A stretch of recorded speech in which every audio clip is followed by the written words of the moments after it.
तो भारत और पाकिस्तान के खास मेहमान जुड़ेंगे और कई लोग कह रहे हैं कि भारत में खुशी होगी। हम ये बता दें, मेरे तमाम पैनलिस्ट साथी जो जुड़ेंगे उनको भी बता दूं पाकिस्तान में कि भारत में आपको लेकर चिंता है, क्योंकि हम दोस्त तो बदल सकते हैं, पड़ोसी नहीं बदल सकते। मेजर जनरल रिटायर्ड के सिन्हा रक्षा विशेषज्ञ मेरे साथ भारत से जुड़े हैं। आरती टुक्कू वरिष्ठ पत्रकार मेरे साथ जुड़ी हुई हैं भारत से। तैमूर बंदे साहब हैं, पत्रकार हैं पाकिस्तान के, वो जुड़े हुए हैं। तैयब खान साहब समर्थक हैं पाकिस्तान तहरीक इंसाफ यानी इमरान खान की पार्टी के, वो मेरे साथ हैं। उज़्मा कारदार जी हैं जो कि एक पत्रकार हैं, वरिष्ठ पत्रकार हैं पाकिस्तान की, वो मेरे साथ हैं। तैयब और सुशील पंडित जी जो कि एक पॉलिटिकल एनालिस्ट हैं, कश्मीरी पंडित हैं, वो भी मेरे साथ जुड़े हुए हैं। पाकिस्तान के मामलों में बड़ी बेबाक राय रखते हैं। शुरुआत मैं सबसे पहले आज पाकिस्तान से ही करना चाहूँगा। भाई तैमूर बंदे तैयब खान साहब, अब आगे क्या होगा बताइए? फिर से गिरफ्तारी की तैयारी हो रही है। वो कहते हैं ना, हमारे कहावत है, बकरी की माँ कब तक खैर बनाएगी। तो 17 मई तक आपको जमानत मिल गई है, उसके बाद तो ये होना ही है। जी, मेरी आवाज आपको आ रही है? मैं यही कह रहा हूँ कि इमरान खान साहब को जो 17 मई तक जो जमानत मिली है, ये आइन की फतह है, ये जमहूरियत की फतह है। और ये जो पॉलिटिकल विक्टिमाइजेशन पाकिस्तान मुस्लिम लीग नून इस वक्त अपोजिशन को दीवार के साथ जो लगाना चाहती है, ये बहुत ही इंतहाई घटिया जो हरकतें हैं, ये जो कर रहे हैं इंतहाई गलत है। और अदलिया के खिलाफ जिस तरह की मुहिम ये लोग चला रहे हैं, ये नहीं चाहते कि मुल्क में जो है साफ और शफाफ इलेक्शन हो, मुल्क जो है वो साफ और शफाफ तरीके से जो है वो आगे बढ़े। मैं समझता हूँ कि पाकिस्तान में इस तरह की वायलेशन, सहाफियों की गिरफ्तारियां, फिर पॉलिटिकल विक्टिमाइजेशन करना, ये इंतहाई किसी भी जमहूरी माशरे में जो है वो काबिल मजम्मत है। और इमरान खान साहब ने जो है वो बारहा कहा है कि हम जो है वो इलेक्शन चाहते हैं, और अदलिया ने इसमें बहुत अहम रोल अदा किया है। मैं खुद जो है पीएम ऑफिस को कवर भी करता रहा हूँ, बतौर जर्नलिस्ट भी करता रहा हूँ। आज भी हम कर रहे थे, 2-3 दिन से हम कर रहे थे। हमने देखा कि हुकूमत जो है वो मुज़ाकरात की तरफ नहीं आना चाहती। जब पहले भी मुज़ाकरात में इमरान खान साहब मुज़ाकरात हो रहे थे, तो उस टाइम पर इजलाई साहब के घर में जिस तरह हमला किया गया, जिस तरीके से रियासती जबर किया गया, जुल्म और बर्बरियत की गई, खवातीन की इज्जतों को जो चादर चारदीवारी का जो तकद्दस पामाल किया गया, ये तो देखें ह्यूमन राइट्स हैं उनकी भी वायलेशन है।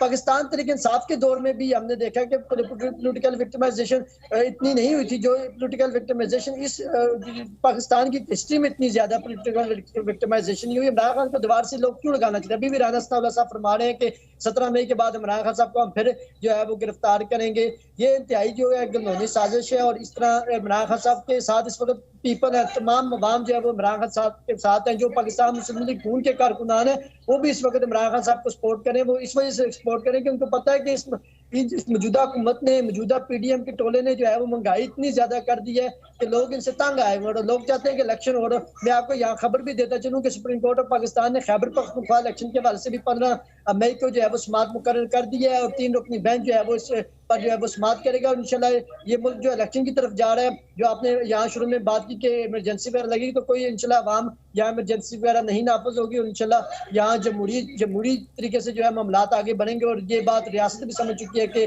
जमहूरियत में ही सबकी बेहतरी और जमहूरी तरीके से ही मुल्क आगे बढ़ेगा इंशाल्लाह। ठीक है, आप कह रहे हैं जमहूरियत के साथ आगे बढ़ेंगे, लेकिन क्या ऐसा दिखाई देता है? मैं इस पर सीधे तैमूर साहब के पास चलूंगा। तैमूर साहब, क्या होगा आगे, समझाइए मुझे, बताइए।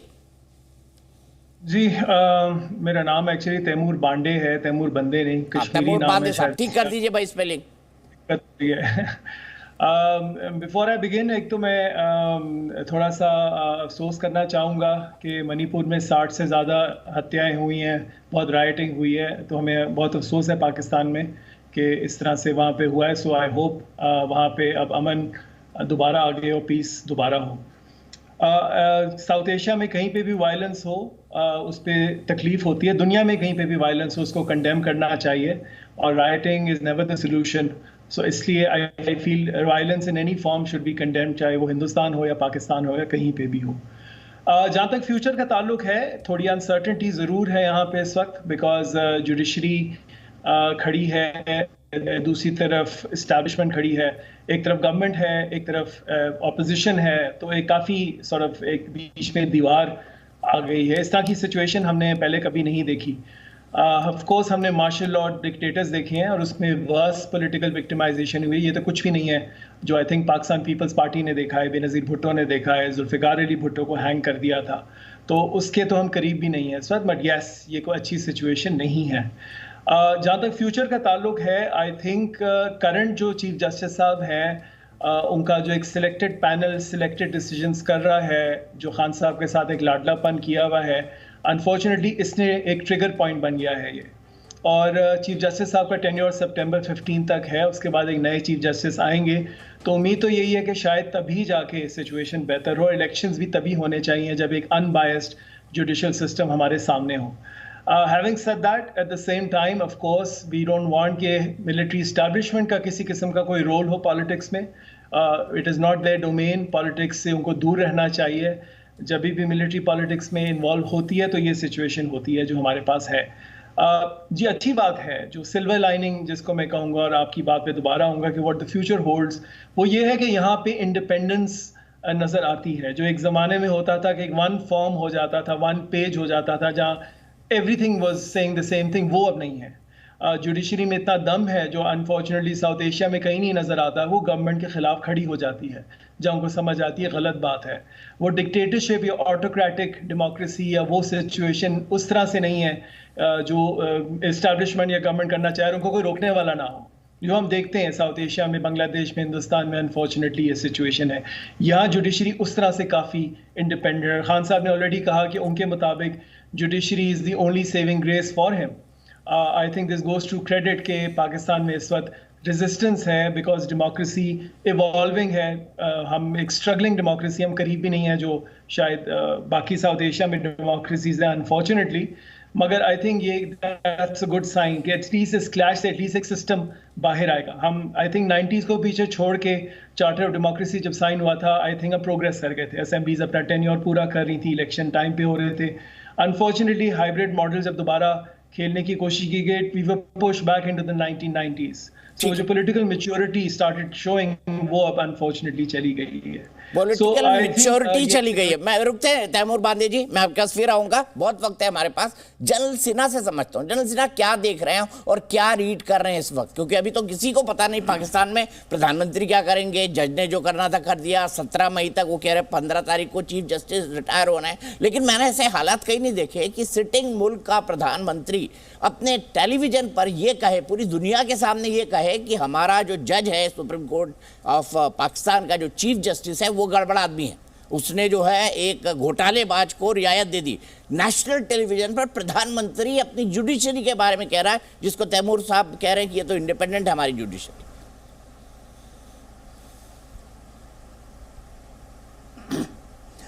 जय हिंद दीपक साहब। जो हम लोग बार बार सुनते हैं, जमहूरियत, हकूक़ की आज़ादी, जो गार्ब पाकिस्तान के किसी भी पत्रकारों को पूछिए, कोई भी आता है टेलीविजन में, ये दो जो चीज़ों की बातें करते हैं, फिर वो कहते हैं कि हम स्ट्रगलिंग डेमोक्रेसी हैं, हम कहीं भी नहीं हैं। को कंट्रडिक्शंस देखिए ना। फिर आप कहिए, देखिए आप दीपक साहब, आप पाकिस्तान को बहुत नज़दीक से देखे हैं, बहुत बार गए हैं और बार बार गए हैं, और हर उस लम्हे को देखा है जहाँ पर पाकिस्तान बिखरता हुआ नज़र आता है। उस कड़ी में आज आप देखिए क्या है, एक इदारों की जब बातें होती थी तो हम डीप स्टेट की बात करते हैं। अब डीप स्टेट की एक थ्योरी है पाकिस्तान में जो पूरी दुनिया देखी है कि कैसे बाई प्रॉक्सी।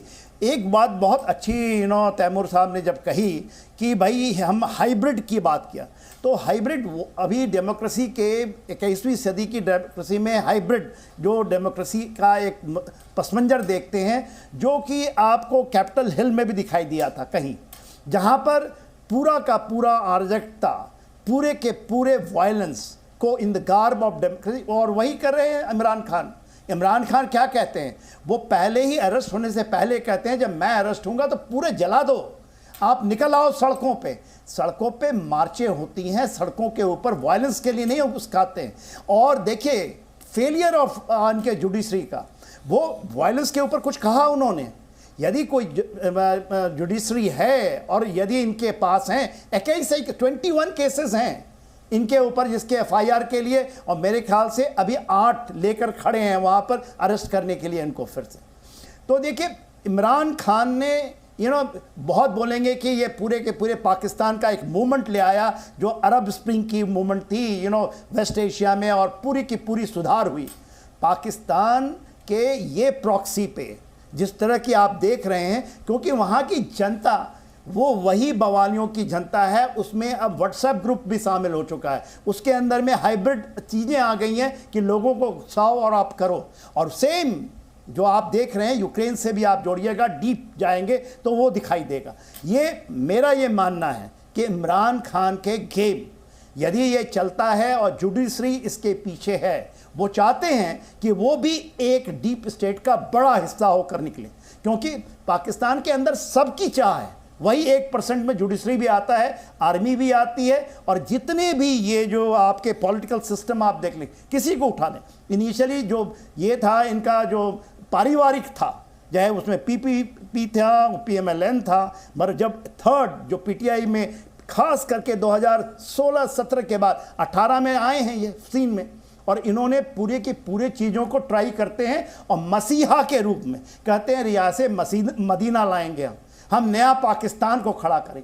ये नया पाकिस्तान का अगर चेहरा है तो पूरे विश्व के लिए, जब इनको कहते हैं एपी सेंटर ऑफ टेररिज्म, आप देखिएगा इनको एपी सेंटर ऑफ ये जो हाइब्रिड फॉल्स डेमोक्रेसी, और ऐसी खुदा ना करे ऐसी जमहूरियत नहीं चाहिए।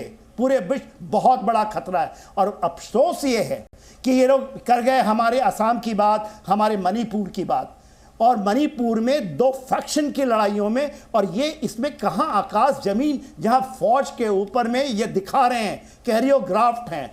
इनके डिविजन्स तो हरदम रहे हैं, 9 कोर कमांडरों की अपनी स्ट्रेंथ, इनकी अलग अलग सत्ताएं हैं, और उसके ऊपर में 1 साल से जो जद्दोजहद चल रही है। और ये चीज़ इन्होंने जो किया था लेफ्टिनेंट जनरल फैज हमीद के बाद, क्योंकि उसको चीफ बनाना चाहते थे। इमरान खान यदि वो चीफ बन जाता, कुछ नहीं होता दीपक जी, फिर ये मसीहा हो जाते, जंजीर तोड़ते, जाके अफगानिस्तान की जैसे ये बोलते थे, और भारत के ऊपर वो कूच कराते। उनके बाद इमरान खान कहते थे ना, ये जाके पीओके में आपने चलाए होंगे कि वेट करो, मैं हुक्म दूंगा, हम इंडिया की तरफ, कश्मीर की तरफ कूच कर जाएंगे। तो देखिए, ये चीज़ों को करेक्ट पर्सपेक्टिव में लेने की ज़रूरत है। ठीक है। आप जो देख रहे हैं, चाहे क्वेटा के अंदर में, चाहे कराची के ऊपर में, तो दीपक साहब ये नैरेटिव के ऊपर जो बातचीत होती है हर एक बार कि ये लोग, और पूरे के पूरे ये जो स्क्रिप्टेड हैं, हमारे पाकिस्तान के भाई जो आते हैं और वो चलाते हैं उन एजेंडाओं को, और अपने एजेंडाओं में अपना भी एक चाहते हैं कि एक डीप स्टेट का वो भी हिस्सा बन जाएं। वो डीप स्टेट का हिस्सा बनने की ये इनकी जमहूरियत है। खुदा ना करे ऐसी जमहूरियत हमारे नेबर में आए, वो उतना भयानक होगा जो कि एक फिदायन अटैक का भी नहीं होगा, क्योंकि इन मवालियों के हाथ में, इन व्हाट्सएप हाइब्रिड सिस्टम के अंदर में, यदि ये कैपिटल हिल की जो कैपिटल एक जगह हुई थी, एक इंसिडेंट, और पूरा अमेरिका कांप रहा है उसके लिए कि किस तरह अमेरिका जाएगा, क्या उसकी हर्ष होगी। तो ये देखिए ना, शहर हर एक प्रोविंस के अंदर में दीपक जी ये चीज़ चल रही है। और इसको यदि आप रीड करिएगा, क्योंकि आप रीड कर सकते हैं, और इसके ऊपर सोच विचार होनी चाहिए। और इसीलिए मैं सब अब चलूंगा जैनुल आबिदीन के पास। जैनुल साहब पीटीआई के नेता हैं, मरी के अध्यक्ष है। जैनुल साहब, मैं आपसे ये जानना चाहूँगा, भाई आग लगी, विरोध हुआ, आग लगी, 40 लोग हल्कान हुए, मारे गए, आपने पब्लिक की प्रॉपर्टी जला दी। जैनुल साहब, जो कुछ हो रहा था आपके ही देश में हो रहा था, और आप उन्हीं लोगों के जेब की कमाई की बिल्डिंग्स जला रहे थे, आग लगा रहे थे, बस जला रहे थे, जीप जला रहे थे, जो आप ही लोगों ने टैक्स पे कर करके पाकिस्तान में भरी है। ऐसा क्यों जैनुल आबिदीन साहब, ऐसा विरोध क्यों? बिस्मिल्लाहिर्रहमानिर्रहीम। शुक्रिया दीपक। सबसे पहले तो आपको मैं ये बात बताना चाहता हूँ कि ये जो डेवलपिंग कंट्रीज के अंदर जो भी एहतजाज होते हैं, वो डेवलप कंट्रीज से यकसर मुख्तलिफ होते हैं, और ख़ास करके वो मुल्क जहाँ पे जमहूरियत स्ट्रगल कर रही हो, जहाँ पे जिसकी लाठी उसकी बहस का तस्वर दिया जाए, वहाँ पे जब पुरअमन सियासी कारकुनान आते हैं तो उसके अंदर चूंकि बाकी मुल्कों के भी इंटरेस्ट होते हैं, तो वहाँ पे सारे ममालिक के जो लोग होते हैं वो अपनी अपनी गेम खेलते हैं। इसी तरह हमारे जब पाकिस्तान तहरीक इंसाफ के कारकुनान पाकिस्तान और अवाम मैदान में आई, इमरान खान को जो गैर कानूनी तौर पे हिरासत में लिया गया, तो उसमें शरपसंद अनासर भी जो पाए जाते हैं, बाकी ममालिक हमारे पड़ोस ममालिक जो हैं वो इसकी जिंदा तस्वीर हैं, वो कोई ज्यादा हमसे मोहब्बत नहीं रखते। तो ऐसे शरपसंद अनासिर जो थे वो हमारी बिल्कुल भी पाकिस्तानी कौम में से भी नहीं थे, वो हमारे पाकिस्तान तहरीक इंसाफ के कारकुनान में से भी नहीं थे। हम अपने मुल्क की अमलाक के साथ, हम अपने मुल्क के अदारों के साथ वो बिल्कुल मोहब्बत भी रखते हैं, और हमें इस चीज का बिल्कुल शदीद तरीके से पता भी है कि कल को ये मुल्क हमने दोबारा से संभालना है। और हमें इस बात का पूरा यकीन है, जैसे सूरज मशरिक से तुलू होता है, इसी तरह यकीन है कि कल को हमने दोबारा इस मुल्क की बागडोर संभालनी है। हमारे कायद ने दोबारा से आके इस मुल्क को संभालना है, और इस खित्ते में इंशाअल्लाह एशियन टाइगर भी हमारे कायद ने बनाना है। तो हम कैसे अपने मुल्क के अमलाक को नुकसान पहुंचा सकते हैं, हम कैसे अपने मुल्क के अदारों को नुकसान पहुंचा सकते हैं या तोड़ फोड़ कर सकते हैं। पाकिस्तान तहरीक इंसाफ एक जमहूरी पार्टी है। आग किसने लगाई सर? ये आग किसने लगाई? ये 40 लोग मारे क्यों गए, ये बताइए ना। और इमरान साहब तो क्रेडिट ले रहे, देखिए मेरे समर्थन में क्या क्या हो गया पाकिस्तान में, वो तो क्रेडिट भी ले रहे हैं, आपके नेता क्रेडिट ले रहे हैं। बिल्कुल इमरान खान साहब ने ये कोई क्रेडिट नहीं लिया। इमरान खान साहब ने ये कहा, इमरान खान साहब क्योंकि मुल्क के ऊपर बड़ा गहरी नजर रखे हुए थे, वो पहले ही ये कह रहे थे कि जब आप मुझे गिरफ्तार करेंगे, आप मुझे इस तरीके से गिरफ्तार करेंगे जो पूरी दुनिया ने देखा, तो जाहिर है वो मुल्क के हालात को समझ रहे थे कि जो लोग हमारे दुश्मनान है वो इस चीज का फायदा उठाएंगे। क्योंकि डेफिनेटली अवाम का गुस्सा तो आएगा एक ऐसे लीडर के ऊपर जो हॉनेस्ट है, जो इस मुल्क के साथ कुछ करना चाहता है। तो जब अवाम तो बाहर निकलेगी, और जब अवाम इतनी बड़ी तादाद में बाहर निकला करती है तो उसमें शरपसंद अनासिर भी हुआ करते हैं। तो वो शरपसंद अनासिर अपना फायदा हर जगह पे उठाते हैं। ये कोई सिर्फ पाकिस्तान में नहीं हुआ, इंडिया में भी इसकी बेशुमार मिसालें मौजूद हैं कि जब भी कहीं आपके वो जब किसानों का जब एहतजाज हुआ था उसके दौरान भी आप देख सकते हैं। तो क्या आप ये कहेंगे कि वहां के लोगों ने जबरदस्ती अपनी अमलाक को नुकसान पहुंचाया? वो जो मुहिब वतन जो लोग होते हैं वो नुकसान नहीं पहुंचाया करते, हमेशा शरपसंद अनासिर ही फायदा उठाया करते हैं। दीपक साहब, जैनुल साहब, मैंने आपकी बात सुन ली, मैंने आपकी बात सुन ली, मैं इस पर रिएक्शन लूंगा आपका, लेकिन मैं अब आपको एक ऑडियो सुनाता हूं। ये ऑडियो है पीटीआई के दो नेताओं की बातचीत का, जिसमें एक नेता दूसरे को बता रहा है कि 9 मई को किस तरह कोर कमांडर के घर तोड़फोड़ की, सब कुछ तहस नहस कर दिया। इसमें एक नेता दूसरे को रिपोर्ट दे रहा है, पाकिस्तानी मीडिया में ये वायरल है जो मैं आपको दिखा रहा हूं। उनका घर रैंसैक कर दिया, कोई गमले से लेके घर की कोई चीज बाकी नहीं बची, बिल्कुल उसको तबाह कर दिया, उड़ा दिया। चौधरी एजाज और अली चौधरी, ये दो लोग हैं, अली साहब, अली चौधरी, ये दो नेता हैं। इसके अलावा एक और मैं आपको बताता हूं प्लान कैसे किया पीटीआई ने, इसका भी एक ऑडियो वायरल है पाकिस्तानी मीडिया में, जरा वो देखिए। हम कोर कमांडर हाउस घर के बाहर पहुंच चुके हैं। आज खान साहब का इम्तिहान खत्म हुआ और हमारा शुरू हुआ। डॉक्टर यास्मीन साहिबा की तरफ से हमें क्लियर इंस्ट्रक्शंस है, उनका हुक्म है कि कोर कमांडर हाउस को आग लगाएंगे। एजाज चौधरी साहब ने भी मुझसे वादा किया है, हम रुकेंगे नहीं। तमाम पीटीआई के टाइगर कोर कमांडर के घर फौरी तौर पर पहुंचे। तो मतलब ये तक डिसाइडेड था कि किस जगह पर जाकर हमला कर देना है। सीधे आरती जी के पास चलता हूँ। आरती जी, क्या महसूस कर रही है पीटीआई की बात? हाँ जैनुल साहब, आप कुछ जोड़ना चाहते हैं? सिर्फ 20 सेकंड, उसके बाद मैं आरती जी के पास जाऊंगा एक सवाल पूछने की। अब पाकिस्तान कहाँ जा रहा है? जैनुल साहब बताइए, आपके ही नेता प्लान कर रहे हैं कि ऐसे कोर कमांडर के। आप मुझे 1 मिनट दीजिएगा, आप मुझे 1 मिनट दीजिएगा, हमारे यहाँ सिग्नल का इशू है। आप जब बोलेंगे तो फिर मेरी आवाज कट जाएगी। मैं तेजी से ये बात ऐड करना चाहूंगा कि जैसे आपको पता है कि हमारे इमरान खान साहब यहाँ पे जमहूरियत की एक स्ट्रगल कर रहे हैं और स्ट्रगलिंग फेज के अंदर हैं, तो वहां पे डेफिनेटली एक बात पाई जाती है कि एस्टेब्लिशमेंट का रोल है पॉलिटिक्स के अंदर, और वो नहीं होना चाहिए। तो अवाम के अंदर गम और गुस्सा था और अवाम ने रुख भी किया है हमारे अदारों के जो ऑफिस थे उनका, लेकिन उसका ये मतलब नहीं है कि तहरीक इंसाफ की लाइन थी कि उसके अंदर घुस जाओ और तोड़ दो। ये जहां पे भी इंसानियत या इंसान फ्रीली मूव कर सकता है, वह इंसान का जमहूरी हक होता है कि वो उनके सामने जाके अपना एहतजाज रिकॉर्ड करवाए, और अवाम ने अपना एहतजाज रिकॉर्ड करवाया। सब बात मानता हूं, मैंने आपकी बात सुन ली, मैंने आपको पूरा 1 मिनट दिया, मैं आपकी सब बात मानता हूं, लेकिन अपने ही देश में आग लगा दे ऐसा पागलपन मैंने और कहीं इस तरीके से नहीं देखा। शिद्दत के साथ आरती टिक्कू जी क्या कहेंगे पीटीआई के नेता के ऊपर? और एक लाहौर के, माफ कीजिएगा आपको रोक रहा हूं, ब्रेकिंग न्यूज आ रही है, जुल शाह केस में इमरान को एक बार फिर जमानत मिल गई है।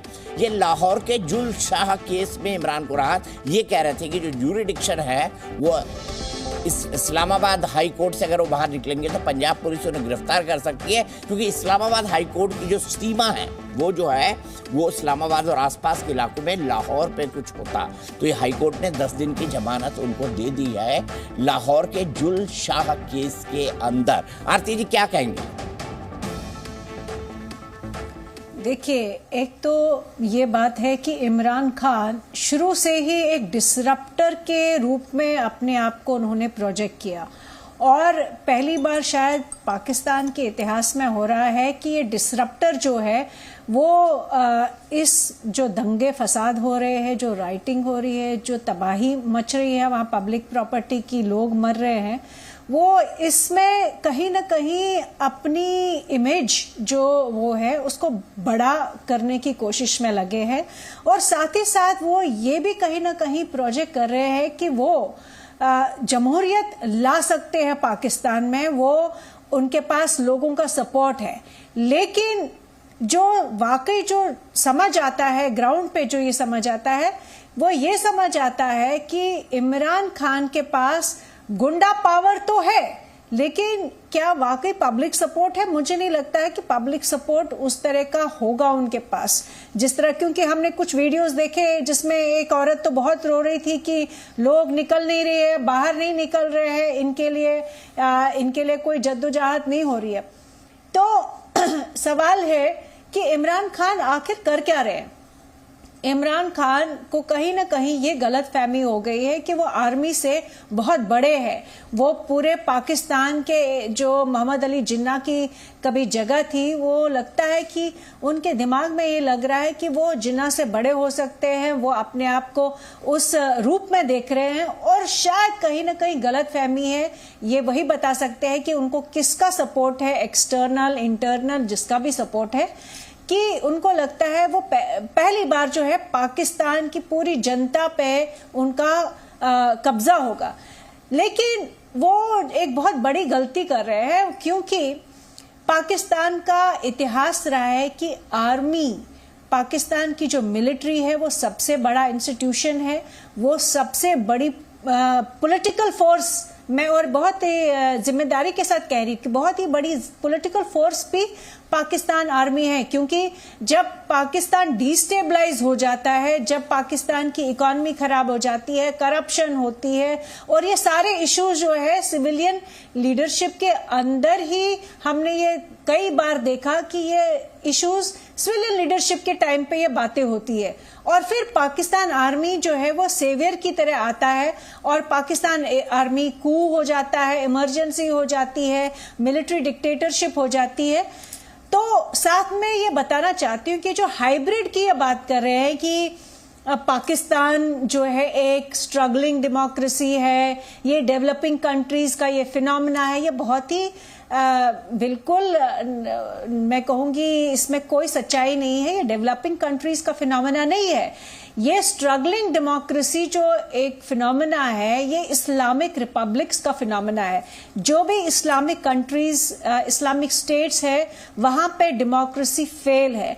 डेमोक्रेसी और इस्लामिक स्टेट जो है वो कंपैटिबल ही नहीं है, इसलिए ऐसी जगहों पे, ऐसी कंट्रीज में ये डेमोक्रेसी जो है स्ट्रगलिंग रह जाती है। इंडिया देख लीजिए, आपके बगल में ही पाकिस्तान के बगल में हम लार्जेस्ट डेमोक्रेसी है और एक फ्लरिशिंग डेमोक्रेसी है। हमारे यहाँ ऐसी कोई सिचुएशंस नहीं हुए पिछले 75 साल में, सिवाय एक छोटा सा ब्रीफ पीरियड जो इमरजेंसी का था। तो मेरे कहने का मतलब ये है कि पाकिस्तानी मिलिट्री जो है वो अभी बहुत पावरफुल इंस्टीट्यूशन है। ये गलत फहमी में जी रहे इमरान खान कि वो मिलिट्री का मुकाबला कर सकते हैं।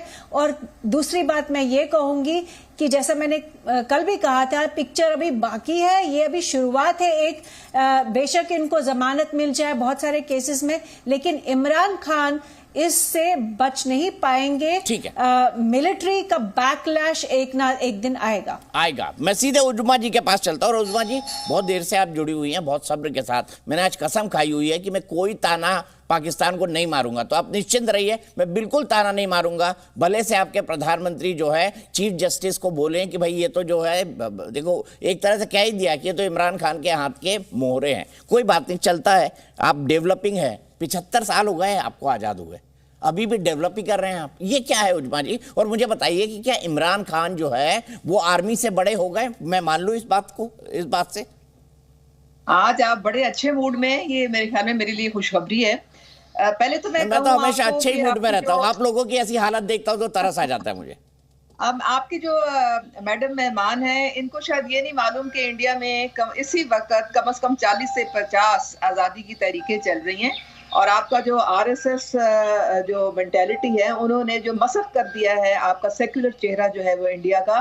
तो ये ना कहें कि इंडिया स्ट्रगलिंग डेमोक्रेसी नहीं है, वहां पे तो हिंदुत्व राज जो है सबसे बड़ा सेक्युलर तो जिन्ना का पाकिस्तान है उजमा जी, हम तो है ही नहीं सेक्युलर। नहीं, आप सबसे बड़ा पाकिस्तान है। आप सेक्युलर हैं कहते तो आप यही थे, अब अगर नहीं है तो देखे ना, फिर इसका मतलब है कि आरएसएस मेंटालिटी पर देखिए ना आपका देश कितना सेक्युलर है। देखिए आपकी रूलिंग क्लास है वो तो उसी मेंटालिटी को फॉलो करती है। बहरहाल coming back to the issue, देखें पाकिस्तान का एक आईन है, हम उस आईन के मुताबिक चलते हैं, उसमें हर इदारे का अपना एक रोल है। पहले तो मैं आपको क्लैरिटी के साथ बता दूं कि आर्मी का कोई रोल नहीं है सियासत में। पिछले 15 साल से हमारे मुल्क में डेमोक्रेटिक रूल है और आर्मी ने क्लियरली कहा है कि जो भी डेमोक्रेटिकली इलेक्टेड गवर्नमेंट होगी हम पीछे उसके सपोर्ट में खड़े होंगे। अभी भी अगर आप रेंजर्स की बात करते हैं वो इसलिए आपको नजर आते हैं क्योंकि जो सिविलियन गवर्नमेंट है केपी में और पंजाब में, उन्होंने इंटीरियर मिनिस्ट्री से बकायदा इन राइटिंग लिख के in aid of civil administration इनको बुलवाया है और ये एन कॉन्स्टिट्यूशनल है। तो ये बात तो हो गई क्लियर। अब आते हैं इमरान खान की तरफ। देखिए इमरान खान जो है ना, अगर तो ये पीटीआई एक सियासी स्ट्रगल और एक सियासी जमात होती तो ये जो तोड़ फोड़ जलाओ घेराव और ये सारा जो आपको नजर आ रहा है और ये हकीकत है तो ये कभी ना होता। ये प्रोटेस्ट करते जो इनका एक राइट बनता है, लेकिन कम से कम दूसरे की जानो माल की जो है ना उसको दांव पे ना लगाते। अब ये जो सारा मामला किया है इमरान खान, जब से इनकी हुकूमत गिरी है इनको इतनी फ्रस्ट्रेशन और डेस्परेशन हो गई है। सबसे पहले इन्होंने बाजवा साहब को कहा इन्होंने हुकूमत गिराई, फिर उन्होंने वो साइफर हिला के कहा अमेरिका ने मेरी हुकूमत गिराई, फिर उन्होंने कहा कि जरदारी साहब ने मेरी हुकूमत गिराई, फिर उन्होंने कहा कि मोहसिन नकवी साहब ने मेरी हुकूमत गिराई। तो इमरान खान सुबह कुछ कहते हैं, दोपहर को कुछ कहते हैं, शाम को कुछ कहते हैं। तो इसलिए उन्होंने ये चूंकि उनकी फ्रस्ट्रेशन और डेस्परेशन थी, उन्होंने लोगों को उकसाया, उनको इंसाइट किया कि अगर इन्होंने मुझे अरेस्ट किया, तो 8 महीने से वो चकमा तो दे रहे हैं। वो जब भी कोई कोर्ट इनका वारंट के अरेस्ट भेजता है तो पुलिस जो है जब इनको जाती है अरेस्ट करने, तो ये जमान पार्क में इन्होंने नो गो एरिया बनाया हुआ था। वहां पे इन्होंने एक अपने जो कारकुन है उनको एक ह्यूमन शील्ड बनाया हुआ था जो कि पथराव करते थे इन्होंने और पेट्रोल बम फेंकते थे। कई हमारे पुलिस वाले जख्मी हुए, कोई मेरे ख्याल में 70 से 80 गाड़ियां नजरे आतिश कर दी, इन्होंने आग लगा दी। तो आप मुझे ये बताएं, अगर रियासत के खिलाफ आप हथियार उठाएंगे तो रियासत चूड़ियां पहन के तो नहीं बैठती ना।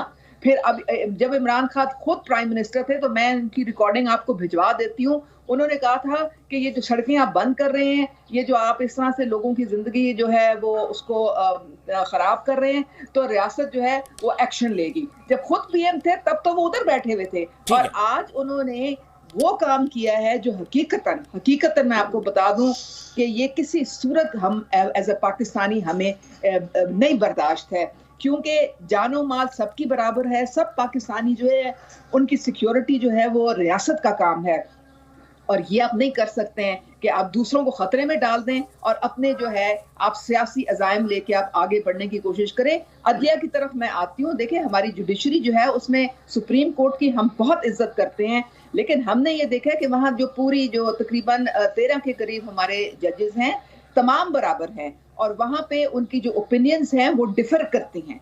और हमने ये देखा है कि जब ये सारा पॉलिटिकल मामला हो रहा था तो जो डिसीजंस आ रही थी हमारे चीफ जस्टिस ने उनको बिल्कुल इग्नोर कर दिया। फुल बेंच का जो एक मुतालबा था जुडिशरी की तरफ से भी हायर और अवाम की तरफ से, उन्होंने उसको भी रद्द कर दिया।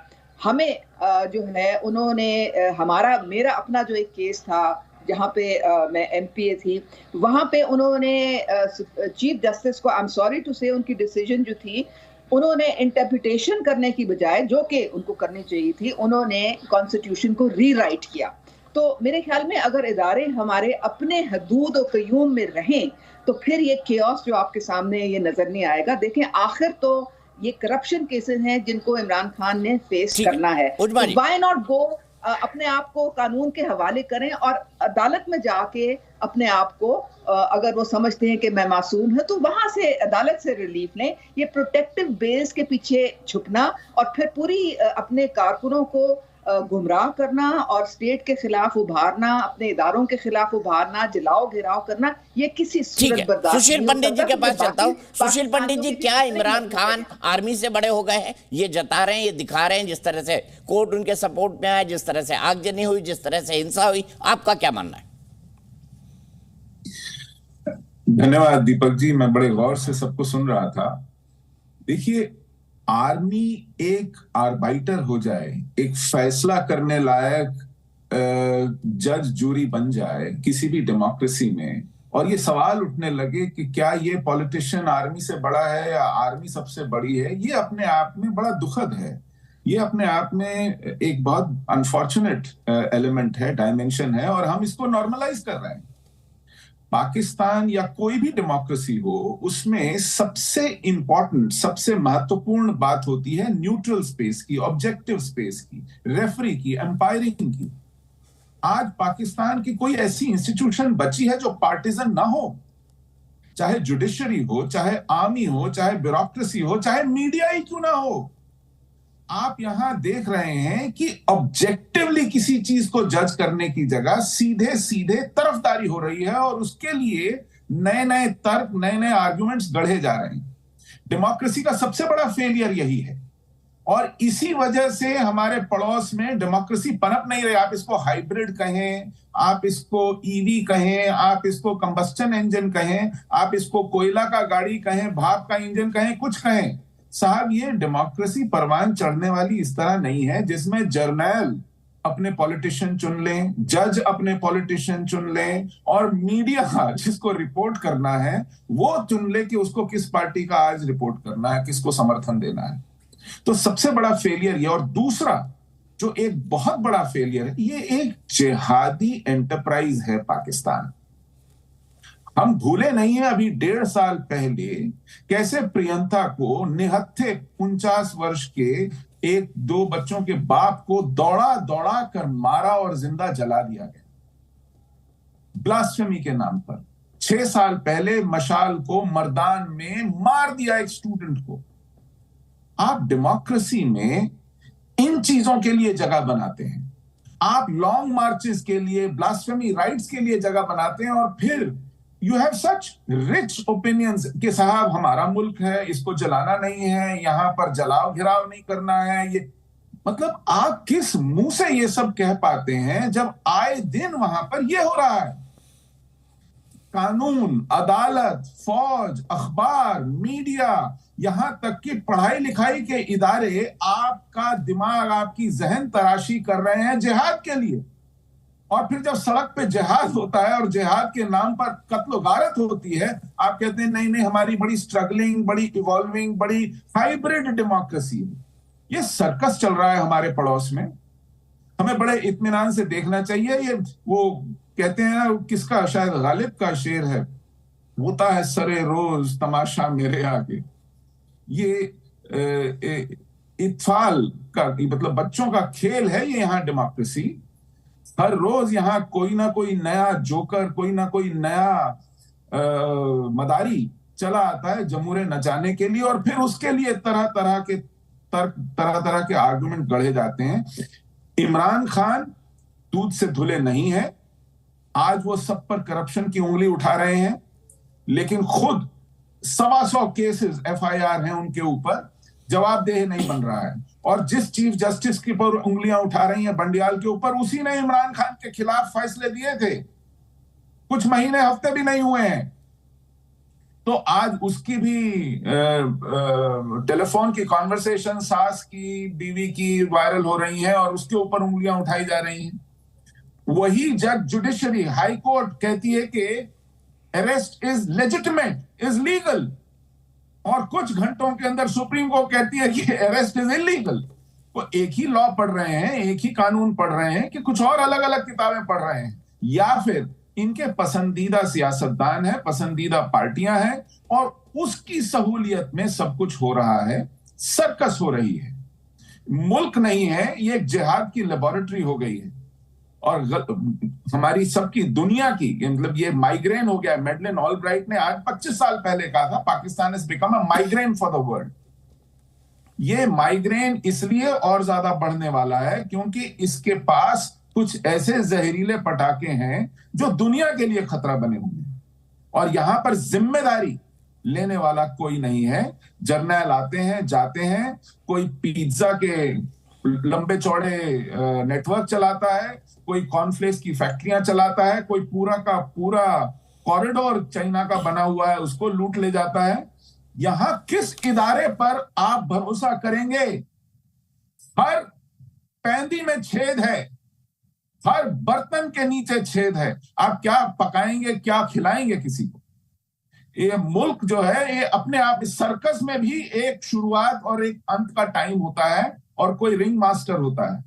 यहाँ रिंग मास्टर खुद किसी रिंग में है और जमूरा बना हुआ है। तो कमाल है, ये मुल्क कैसे चल रहा है और कैसे चलेगा, इसी बात पर केस स्टडी होनी चाहिए। एक गजब की, मतलब लोग पीएचडीज कर सकते हैं, इसको डेमोक्रेसी का नाम दिया हुआ है, वैसे मजाक बना हुआ। वैसे सर्कस के जानवर ज्यादा शरीफ होते हैं, कम से कम रिंग मास्टर की तो सुनते हैं। यहाँ कौन किसकी सुनता है, आज तक कोई नहीं समझ पाया पाकिस्तान में। मैं सीधे, कौन हमारे पैनल में जुड़ा हुआ है बताइए?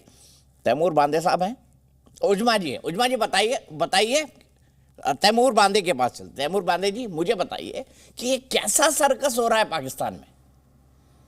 जी दीपक साहब, मैं थैंक यू, आपने मुझे दोबारा टाइम दिया। मेरे IOK के कश्मीरी भाई ने जो बात की है, मैं उनसे एग्री करता हूँ कि जब आप मज़हब को या रिलीजन को मिक्स करेंगे पॉलिटिक्स के साथ, तो डेफिनेटली ये सिचुएशन होगी। जब आप स्कूल करिकुलम्स को बदलेंगे, डेफिनेटली ये होगी। और जब आप हेट बेचेंगे, तो यस, सड़कों पे लोगों को जलाया काटा जाएगा। बिल्कुल सही बात कर रहे हैं, मगर ये बात सिर्फ पाकिस्तान पे अप्लाई नहीं करती। आज हिंदुस्तान का जो करिकुलम बदला जा रहा है, जो मुगलों को हटाया जा रहा है, जो हिस्ट्री रीराइट की जा रही है, उसका रिजल्ट हम देख रहे हैं। जो बीफ लिंचिंग पे लोगों को हिस्ट्री रीराइट कर रहे हैं ना आप। क्या तो मौलाना क्या कह रहे हैं कि एक हाथ में कुरान ले जाइए, एक हाथ में बम ले जाइए, एटम बम ले जाइए और किसी से भी मांग लीजिए। चलिए, हम आपसे बेहतर है ना, अपनी किताब ही बदल रहे हैं। हम तो अपनी किताब ही बदल रहे हैं, आपके यहाँ तो बम और कुरान साथ में जा रहे हैं दोनों। इस पर क्या बोलेंगे तैमूर बांदे साहब? तकलीफ हो गई आपको, अब जब सच बोलना, मुझे भी तो बोलना। अरे मैं भी तो सच बोल रहा हूँ, मैं तो मान रहा हूँ आपकी बात मेरे भाई। आप बोलने में फिर आप मुझे कॉन्ट्रडिक्ट करें, आपका टाइम आएगा। मैं आपको बोलते, उनको तो आप बीच में नहीं रोक। आपका टाइम कभी नहीं आएगा, पाकिस्तान ऐसे देश का टाइम कभी नहीं आएगा। Sorry, you are listen to me now. Now here the other side also ना, अब जुर्रत पैदा करें, उनकी बात सुनी, क्योंकि आपके मन की बात कर रहे हैं। सुनी रहा हूँ सर अभी तक। लिंचिंग जब होती है सड़कों और पे, मुझे ना बोले भाई, अपने देश के लोगों को बोले आप, ज्यादा बेहतर होगा तैमूर बांदे साहब। आपने हेट बेची है मोदी जब से आया है इंडिया का, देख ले क्या हशर कर दिया उसने। इम्प्लोड कर रहे, 80,000 गोल्डन वीजाज इंडियंस को मिले हैं, भाग रहे हैं वहां से मुसलमान और क्रिश्चियंस। जो हशर किया आपने उस मुल्क का। यस, मजहब को मिक्स करेंगे तो ठीक है भाई, हमने तो हिंदू मुसलमान करा। आप क्या मुसलमान को क्यों मार रहा है तैमूर बांदे जी? ये बता दीजिए मुझे, आप क्या मुसलमान को क्यों मार रहा है? ये बता दीजिए एक लाइन में मुझे। हमने तो चलो हिंदू मुस्लिम कर लिया, आप क्या मुसलमान को क्यों मार रहा है? ये बता दीजिए। क्योंकि हिंदू को मारे, अनटचेबल्स को आप नहीं मारे। कुछ भी बोलते हैं, तैमूर बांदे साहब सोच लीजिए ना क्या बोलना है। दीपक जी, पाकिस्तान में अच्छा एक मिनट रुक जाइए तैमूर बांदे साहब। सुशील पंडित, अरे अपने घर की सोचो यार, दूसरे के घर में। रिकॉर्ड है ये, और ये गए हैं उन वेस्टर्न कंट्रीज के अंदर। दीपक जी, तैमूर भाई, हिंदुस्तान में बांदे साहब गंदे बन जाए, सुने मेरी बात। पड़ रहा है एक ही तरीके से अपने आप को खुश करते हैं। यहाँ पर मुसलमान हैं तो हिंदू और मुस्लिम कुछ कभी कभी इनको खबर सुनाई पड़ती है। दीपक जी, अच्छा एक एक करके तैमूर साहब रुक जाइए। सुशील पंडित जी कहना चाहते हैं। सुशील पंडित जी, के सिराज जी। डिस्कशन नहीं हो सकती, प्लीज लिसन। तैमूर साहब को यहाँ पर हिंदू मुस्लिम होता दिखाई पड़ रहा है या हिंदू क्रिश्चियन होता दिखाई पड़ रहा है, क्योंकि हमने अपने मुसलमानों को और क्रिश्चियंस को महफूज रखा है। हमारे यहाँ मुसलमान हैं, ईसाई हैं, सिख हैं, हर तरह के लोग हैं। अरे बांदे जी सुन जाइए ना, अच्छे बंदे बनिए। होता दिखाई पड़ता है, लेकिन पाकिस्तान में न हिंदू बचे हैं, न सिख बचे हैं, न बौद्ध बचे हैं, न जैन बचे हैं, न पारसी बचे हैं। इसलिए वहां पर मुसलमान को मारने पर तुला हुआ है। देखिए, यहां पर किसी भी डेमोक्रेसी में प्लूरैलिटी हो तो फिर वो दिखती है, और ठीक है, उसके अंदर कभी ठीक है। जनरल सिन्हा आप क्या कहेंगे? कहेंगे? तैमूर बांदे कह रहे हैं कि हिंदू मुसलमान हो रहा है यहाँ पे भारत में बहुत, ये नहीं समझा पा रहे हैं कि मुसलमान वर्सेस मुसलमान क्यों हो रहा है। This is wrong. This is wrong. I'm not going to come to this channel. या सुशील जी एक मिनट। तैमूर साहब, जिस तरह से देखिए दीपक, ये पूरे के पूरे आपके डिबेट, हाँ, आपके डिबेट को डीरेल करना चाहते हैं, बार बार आरएसएस कंपैरिजन लाते हैं, हमारी चीज़ें उठाते हैं। जरूर उठाइए, आप अपने मुल्क में करें, हमें बुलाएं गेस्ट, हम सुनेंगे और डिबेट करेंगे। आज डिबेट दीपक जी ये कर रहे हैं और वो पूछ रहे हैं, क्योंकि ये बहुत चिंता का विषय केवल दीपक साहब के लिए नहीं है, हमारे लिए, ये पूरे विश्व के लिए है। देखिए दीपक जी, मैं जो बताना चाहता हूँ, क्योंकि वेरी इंपॉर्टेंट है विषय आपका, आज पाकिस्तान के ऊपर में है, और जो पसमंजर हम देख रहे हैं उसकी हमें समीक्षाएं करनी है, उसका हमने जियो स्ट्रेटेजिक एनालिसिस करनी है। देखिए, हम कहते हैं ना, जब बिखराव होता है, चाहे परिवार में बिखराव हो, देश में बिखराव हो, समाज में बिखराव हो, तो सबसे पहले आप उस बिखराव की उन टुकड़ों को उठाइए और उसका विश्लेषण कीजिए। देखिए बिखराव, अभी आप कहते हैं, मैं शुरू करता हूं उनके जुडिशरी से। कोई कहता है कि उसके सुप्रीम, उनके हाई कोर्ट कुछ और, सुशील साहब ने बताया था कि वो सेम लॉ को इंटरप्रिटेशन है, एक कहता है कि ये सही है, दूसरा कहता है गलत है। आप देखिए हाई कोर्ट और सुप्रीम कोर्ट के बीच में कोई उसको देता है कि नहीं, इसको देना नहीं चाहिए, फ्री मैन करना, और दूसरा ये बिखराव आप दिखता नहीं है हमें। कोई कहता है वेट कर लीजिए सुप्रीम कोर्ट। जो इनके अंदर में, एक तो आपके एक बिखराव मैं दिखा दूं पूरे इनके जुडिशरी, आप फौज के बिखराव देखिए। पहले फौज के बिखराव हम देखते थे मगर उसको फील नहीं करते थे, हम फील करते थे एज ए सॉलिड एक आइडेंटिटी ऑफ आर्म फोर्सेस, जिसमें आर्मी नेवी भी शामिल थी। आज तो उनके जो चीफ ऑफ स्टाफ हैं, चेयरमैन चीफ ऑफ स्टाफ, जिनको एयरफोर्स और नेवी कंट्रोल करती है, मियाँ वाले के जो एयरबेस है, वो कहता मैं मानने के लिए तैयार नहीं हूँ। उनको ये केवल फाड़ आप बात कर रहे हैं, उनकी फौज में पूरे तीनों विंग के अंदर में बहुत बड़ा हो चुका है। ये अनप्रेसिडेंट है, ये बिखराव को पढ़िए। और ये हम पाकिस्तान के बिखराव की बात करते हैं, जो एक्चुअल इमरान खान है, वो एक तालिबानी इमरान खान का भी तगमा है उनके पास। वो तालिबानी इमरान खान के चेहरे, ये जो आप वेंडलाइजेशन देख रहे हैं, वो इन द गार्ब ऑफ जमहूरियत, इन द गार्ब ऑफ हकूकी की आज़ादी, इन द गार्ब ऑफ उनके निजाम मुस्तफ़ा, क्या क्या बातें करते हैं, नया पाकिस्तान, क्या उनके गार्ब में एक तालिबान इमरान खान का आप नंगा नाच देख रहे हैं जो चल रहा है। इसमें तहरीके तालिबान भी पीछे रह गया। यदि आप इसको पढ़िए करेक्ट, पूरा बिखरता हुआ पाकिस्तान, ये कोई नया नहीं है। ये हो सकता है ये इम्पास निकल जाए, ये कहें ना हम स्ट्रगलिंग डेमोक्रेसी हैं, मगर पाकिस्तान, और दीपक जी आप इसके लिए करेंगे कि ये बिखराव के बाद कहीं जुड़ेगा ना, और जुड़ने के लिए बेताबी है। गिलगित बाल्टिस्तान, पीओके, सिंध, बलूचिस्तान, वो बेताब हैं आपके साथ जुड़ने, अपने रूट से जुड़ने के लिए।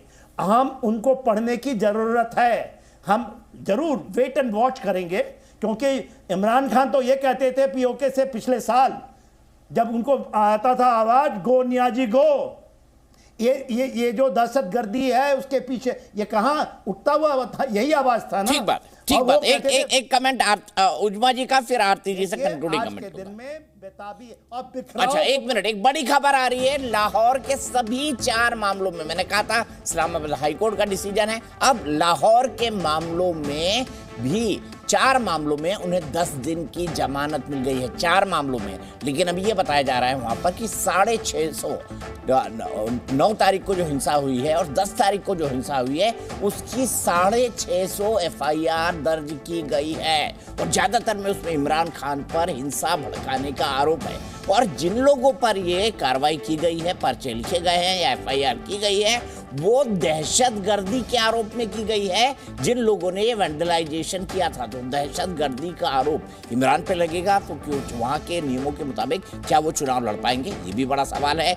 उनके जितने भी लोग हैं, पीटीआई के लोग जिन्होंने वैंडलाइजेशन किया था, ये तोड़फोड़ और आगजनी की थी, वो उनकी क्या हालत होगी देखना बेहद दिलचस्प हो जाएगा। लेकिन मुझे ऐसा लग रहा है कि अभी कुछ रीले ही इस फिल्म की हुई है, पिक्चर बाकी नहीं है, अभी तो पूरी पिक्चर बाकी है। आर्मी क्या कहेगी, क्योंकि आर्मी की सिर्फ यहाँ पर पाकिस्तान में तू नहीं है, दुनिया ग्लोबल हो गई है, आर्मी ही वहाँ पर सब कुछ चलाती है। वो आर्मी जो कहती है कि हम भारत के सामने टिक सकते हैं, मजबूत रह सकते हैं, लड़ सकते हैं। हालांकि 4 लड़ाई लड़ी, चारों में मुंह की खाई, हार के गए। जनरल नियाजी का सरेंडर 1971 में सबको पता है, लेकिन उसके बावजूद भी आज भी पाकिस्तान के कुछ मेहमान, मैं कहना नहीं चाहता था, मुझे आईना दिखाने की कोशिश कर रहे थे, भारत को आईना दिखाने की कोशिश कर रहे थे। ऐसा होता है ना, जब आपके घर में आग लग जाती है और पड़ोस का घर नहीं जल रहा है, तो क्या करते हैं आप, अपने घर को राख होने देते हैं, वहां से एक माचिस जलाते हैं और पड़ोसी के घर भी दिखाने लगते हैं, जबकि आपको पता है आपके घर में आग लगी हुई है, आपने भी जल जाना है, खाक हो जाना है। लेकिन ये क्या है? दरअसल मैं हमेशा कहता हूं कि पाकिस्तान का आधार नफरत है, नफरत के आधार पर एक मुल्क बना है और इसीलिए ये उसके लोगों में, विचारधारा में कूट कूट कर भरा हुआ है। जी न्यूज़।